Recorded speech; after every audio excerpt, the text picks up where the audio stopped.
સુરેન્દ્રનગરના ખાખરાળી ગામે ગેરકાયદેસર ખનન કરતા 15 કુવા ઉપર દરોડા પાડી મુદ્દામાલ જપ્ત કર્યો હતો. સુરેન્દ્રનગર જિલ્લાના ચોટીલાના નાયબ કલેક્ટર એચ.ટી. મકવાણાની તેમની ટીમ તેમજ મામલતદાર થાનગઢની સંયુક્ત ટીમ દ્વારા થાનગઢ તાલુકાના ખાખરાળી ગામના સરકારી સર્વે નંબર 356 તથા ખાનગી માલિકીના સર્વે નંબર 358 તેમજ 357, 359 વાળી જમીનમાં આકસ્મિક દરોડા પાડતા ત્યાંથી ગેરકાયદેસર કોલસાનું ખનન કરતા કુલ 15 કોલસાના કુવાઓ ઉપરથી નીચે મુજબ મુદ્દામાલ જપ્ત કરી મામલતદાર કચેરી થાનગઢ ખાતે ખસેડવામાં આવ્યા હતા. મુદ્દામાલ 120 મેટ્રિક ટન કોલસો અને 15 ચરખી તેમજ 15 બકેટ તેમજ ઉપરોક્ત મુદ્દામાલ મળી કુલ ₹10,80,000 નો મુદ્દામાલ જપ્ત કરવામાં આવ્યો હતો. જેમાં જીવણભાઈ હામાવાડ રહે ખાખરાળી તાલુકો થાનગઢ, જગાભાઈ હારાભાઈ રહે ખાખરાળી તાલુકો થાનગઢ, અમરશીભાઈ સવજીભાઈ રહે ખાખરાળી તાલુકો થાનગઢ, ગોરધનભાઈ સવજીભાઈ રહે ખાખરાળી તાલુકો થાનગઢ, સુનિલભાઈ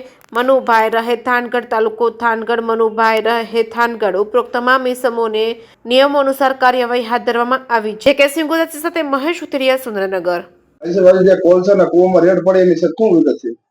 અત્રેના ચોટીલા સબ ડિવિઝન હેઠળના થાનગઢ તાલુકાના ખાખરાવાળી સીમ વિસ્તારમાં અમારી નાયબ કલેક્ટર પ્રાંત ચોટીલાની ટીમ અને મામલતદાર થાનગઢની સંયુક્ત ટીમ દ્વારા આકસ્મિક રીતે દરોડા પાડતા ખાખરાવાળી સીમ વિસ્તારની અંદર તદ્દન ગેરકાયદેસર રીતે કુવાઓનું ખનન કરી અને કોલસો કાઢવામાં આવતો હતો. આ જે કોલસો કાઢવામાં આવતો હતો તેના સર્વે નંબર છે સરકારી સર્વે નંબર 356 અને ખાનગી સર્વે નંબર 357, 358 અને 359.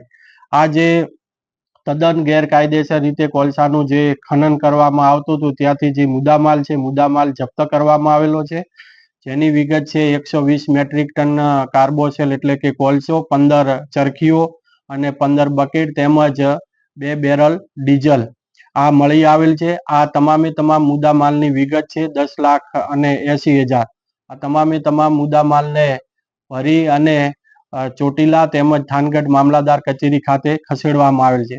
આ તદ્દન ગેરકાયદેસર ખનન કરાવતા જે ઈસમો છે એમના નામો પણ આઈડેન્ટિફાઈ કરવામાં આવેલા છે.